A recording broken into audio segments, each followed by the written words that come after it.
fahasoavan'ny tompo a de tafahoneto indray tsika isorantsika andriamanitra ny am'zany fitiavany sy ny faharipony zany miarabantsika rehetra tompoko raha anaraka indray an'ity fandarana androany ity sika sitrakareo ve tompoko raha mba miaraka manondrika ny lohantsika sika fa ivavaka milohan'ny andiniantsika loha hevitra vaovao indray androany ivavaka ary sika tompoko.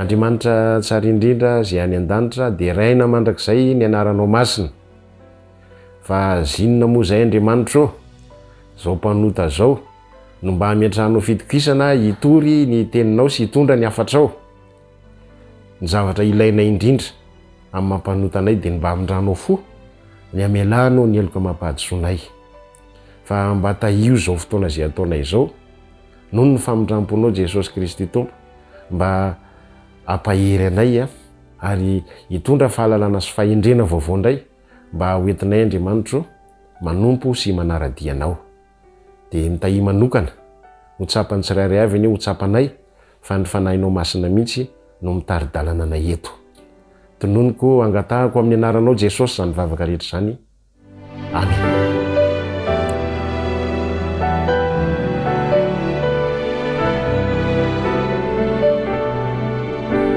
Avana malalisa ny androany indray sika ijery endrika vaovao indray sary anehoana ny amin'ny atao hoe fanahy masina zay ny mbola hojerevantsika indray androany ty androany ty indray de faritana manokana amin'ny voambolana anankiray fampiasa eny amin'ny fitsarana eny de ny amin'ny atao hoe tombo-kase zay indray no hojerevantsika ny amin'ny atao hoe sary anehoana ny fanahy masina zavatra hitantsika eny amin'ny fiainantsika eny zany ary za matoky fa tsy ho sarotra raisina akory zany sary zany. Ny apôstôly Paoly amin'ny toko 9 zay ingatsika androany de miteny izy fa rehefa mino isika de asiana tombo-kase amin'ny fanahy masina ho amin'ny andro fanavotana. Zany teny zany de tsy iza fa lay voasoratra ao amin'ny Efesianina toko 1:13 sy ny 14. Fakitsika ny 13 ihany loha androany. Ao amin'ny koa ianareo rehefa renareo ny tenin'ny fahamarinana de ny filazantsara famonjena anareo. Eny ao aminy koa anareo rehefa nino nasiana tombo-kase tamin'ny fanahy masina araka ny teny fikasana. Rehefa mino ny olona anankiray mino dia asiana tombo-kase ambara aminy ny filazantsara lazaina aminy ny filazantsara ny fahamarinana zay mitondra famonjena ho azy mino izy manaiky an' Jesosy izy ho mpamonjy dia asiana tombo-kase amin'ny fanahy masina. Ao amin'ny Efesianina ihany toko 4:17 apin'ny apôstôly Paoly tahaka zao le teny amin'ny anaran'i Jesosy aza mampalahelo ny fanahy masin'Andriamanitra zay nanisiana tombo-kase anareo amin'ny andro fanavotana. Io tombo-kasen'Andriamanitra io tombo-kasen'ny fanahy masin'Andriamanitra io de zao atao amintsika io mba hahatonga antsika ho vonona amin'ny andro fanavotana. Ny apôstôly Jaona amin'ny Apokalipsy toko 7:4 nilaza tahaka zao ary nilazany izy mba tsy hanimba ny ahatra ny tany na ny zava-maitso na ny hazo akory fa ny olona zay tsy manana tombo-kasen'Andriamanitra eo amin'ny androny ihany. Fahazahoana antoka ny amin'ny ho avy miaraka amin'Andriamanitra ny fananana an'io tombo-kase ny fanahy masina io. Ny tombo-kase mantsy de tahaka ny hoe fananana olona tokana izy io, fananana olona tokana manan-danja mihitsy zany ary anisan'ny anankiray zavatra mampiavaka ny olona anankiray. Ohatra tsika raha mijery tantara anankiray voalaza tao amin'ny Genesis toko 7:30 ny 9:20 tantara fatatsika izy ity vakina amin'ny anaran'i Jesosy manao hoe aroa izy inona no fampitanana omeko anao de ora vehivavy ny fanombo-kase-anao omenao izy sy ny kofehinao ary ny tehinao eny an-tananao iny de nomeny azy reny de nandro taminy izy ka nanananaka taminy raha vehivavy. Antoka tombo-kase tsy azo isandohana tsy azo isolokina fa zavatra azo antoka. Ny tombo-kase de zavatra azo antoka raha anaovana fanekena de ny tomboka se zay ny mahazo antoka sy mampanakery ny fanakena rehetra zay atao. Entiny eny amin'ny tanana izy io tsaroko tsara tamin'ny andron'ny Josefa mpanjaka voalaza amin'ny soratra masina ao amin'ny Genesis 7:7 de niesorin'ny Farao ny peratra teny amin'ny tanany ka nataony tamin'ny tanan'i Josefa de napitafiny rongony fotsy madinika izy ary nasiany rojo volamena ny vozany. Ao amin'ny Jeremia 2:4 vakitsika any amin'ny anaran'i Jesosy, raha velona koa aho Jehova na de ho peratra fanomboaka sy amin'ny tanako ankavanana azy ianao, ry Jekonia zanako Joakima mpanjaka ny Juda, de ho tsoahako hiala eo izany. Eny amin'ny tanana no ahitana an'io tombo-kase io matetika tamin'ny teo aloha. I Solomon lay nanoratra amin'ny bokin'ny tonkiran'ny Solomon, fitiavana moa no tena betsaka ambarany eo dia nambarany koa fa ao amin'ny fo izy io, eo amin'ny fo izy io. Koa tonkiran'ny Solomon ny 9:9 zao vaky ny teny: ataovy toy ny fanomboka kase ao am-ponao izy, so toy ny fanomboka kase ao an-trandrinao, fa mahery toy ny fahafatesana ny fitiavana, masika tahaka ny fiainatsita ny fahasaro-piaro, ny lelafony de lelafo midedadeda, eny lelafon'ny Jehova. Toy eny amin'ny tanana izy io mety miantona ihany koa eny amin'ny tratra eny fa eto izy de lazaina fa tombo-kase any amin'ny fo mihitsy satria fitiavana mipetaka any amin'ny fo. Rehefa manao moa ny fanarahana reny, manao fanaraham-barotra na manao fanarahana rehetra zay atao reny sika, rehefa vita ny fanarahana, rehefa vita tsara le asa efa voaloha daholo ny vola, de apetaka eo amin'le contrat am'izay, zany eo amin'le fanekena zay ny fanaovana am'izay ny tombo-kase mba ho ara-dalàna tanteraka lay fifanarahana. Zany no endrika ampiasana ny tombo-kase. Ohatra hoe rehefa nisy fanarahana ao amin'ny Jeremia mpaminany izy miteny an'izany, Jeremia 2:7 nisy fanarahana natao ary novidiko tamin'ny anamela zana-dralahany Kiaky ny saha izay tao anatota, ary nolanjaiko ny vola dia ny sekely volafotsy 7:70, ary nosoratako tamin'ny taratasy zany ka nasiko tombo-kase sady nasiko vavolombelona, ary nolanjaiko tamin'ny mizana ny vola. Rehefa mazava tsara ny resaka, rehefa fantatra fa azo antoka tsara, tsisy zavatra hovaina intsony, dia faranana amin'ny fametahana tombo-kase ny fifanarahana rehetra zay atao.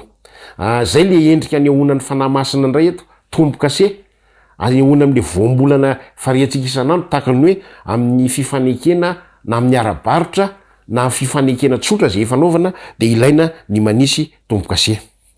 Zany no manambara antsika fa ny fanahy masina dia tanan'Andriamanitra izy io zany amintsika, famantarana lay fananana manokana zay an'Andriamanitra atsika tsirairay avy zay nasiana tombo-kase. Rehefa mino isika nasiana tombo-kase ny fanahy masina, fananan'Andriamanitra manokana isika zao. Mampita hafatra amintsika zany fa miazona atsika Andriamanitra, tsy avelan'Andriamanitra ho votsitra intsony isika. Izy nefa namonjy atsika ary natokany ho amin'ny andro anankiray, efa namonjy atsika izy tsy ho ela ho avy zay andro anankiray zay am'izay amin'ny voninahitra be am'izay fotoan'izay de ho tanteraka ny famonjena sy ny fanavotana atsika. Hoy ny apôstôly Paoly teo: ao aminy ianareo rehefa nasiana tombo-kase tamin'ny fanahy masina araky ny teny fikasana, ary aza mampalahelo ny fanahy masin'Andriamanitra zay nanisina tombo-kase ianareo ho amin'ny andro fanavotana. Amin'ny lafiny ara-barotra amin'ity tombo-kase ty de tsy afa-misaraka amin'io koa, ka andeha aloha vakitsika indraingely zavatra tsy afa-misaraka amin'izio ao amin'ny Efesianina 1:1 ny 9:4 indray zao mivakitsika.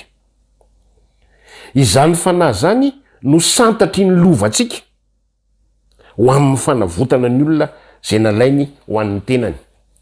Zany fanahy zany no santatry ny lovantsika, asiana tombo-kase fanahy masina sika, azo antoka.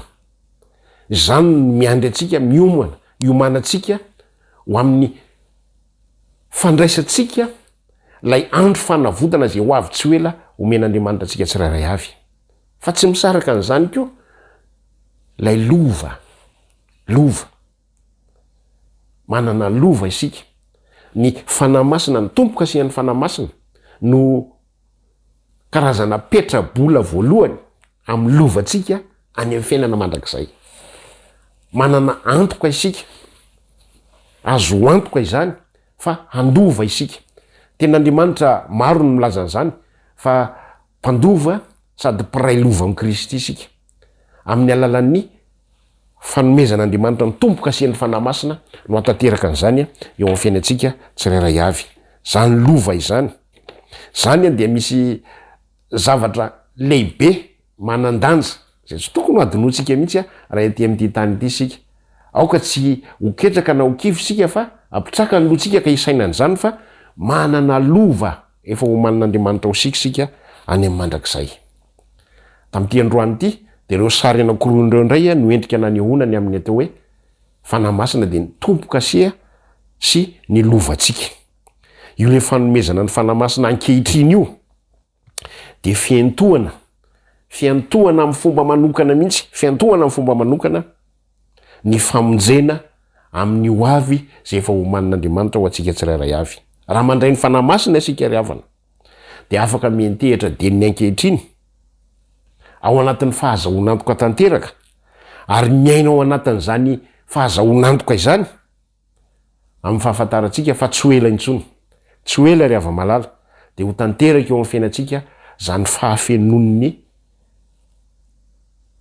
fahafenon'Andriamanitra rehetra ao amintsika zany amin'ny andro fanavotana.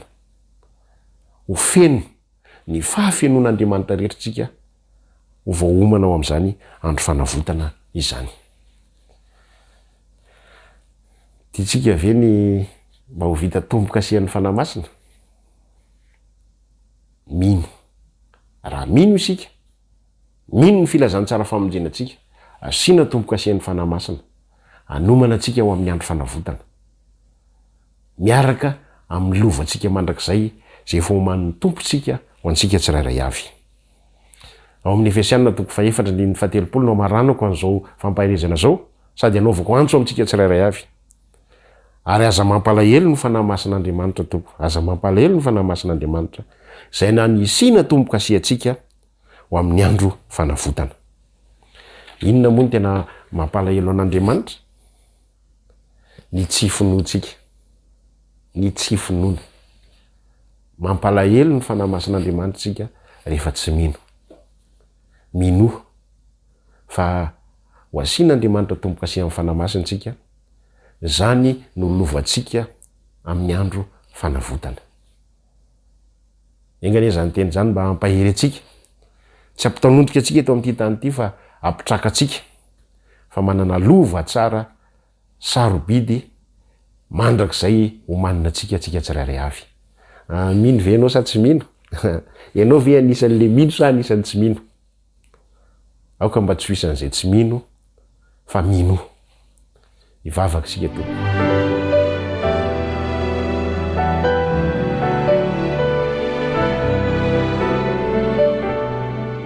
Mino zay Jesosy Kristy tompo.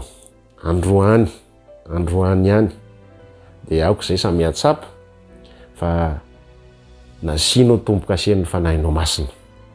Fanananao manokana izay efa ianao zahay. Aoka zay atsiaro fa azo antoka izany ary hitombo ao anatin'izany fiainana miaraka amin'ny fanahy masina zany zay tsirairay avy. Dia misaotra anao indrindra tamin'ny fetezanao anome ny fanahinao masina mba ho tompoka asia aty aminay. Zany vavaka izany ny tonononay amin'ny anaranao Jesosy. Amen.